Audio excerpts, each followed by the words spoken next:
السلام عليكم حبابنا وصحابنا، مرحبا بكم اليوم في فيديو جديد معنا في قناتكم قناة هيفا تيفي. لا تنسوا الاشتراك وتفعيل زر الجرس من أجل أن يصلكم كل جديد. اليوم معنا لاعب جديد. هذا اللاعب واجه صفعة موجعة لاتحاد كرة القدم الفرنسي بعدما وجه له دعوة من أجل تمثيل فرنسا، حيث فضل اللعب مع المنتخب الجزائري. هذا اللاعب هو فارس شعيبي. يا ترى من هو فارس شعيبي؟ فارس شعيبي هو لاعب كرة قدم جزائري من مواليد سنة 2002 بمدينة تولوز الفرنسية.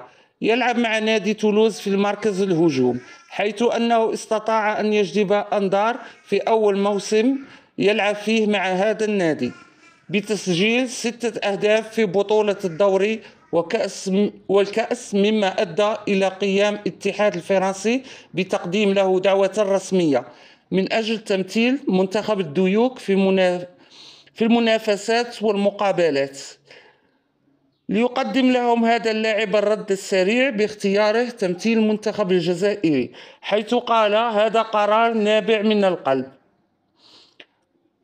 أصبح هذا اللاعب يشارك في تصفيات كأس إفريقيا مع المنتخب الجزائري في سنة 2023.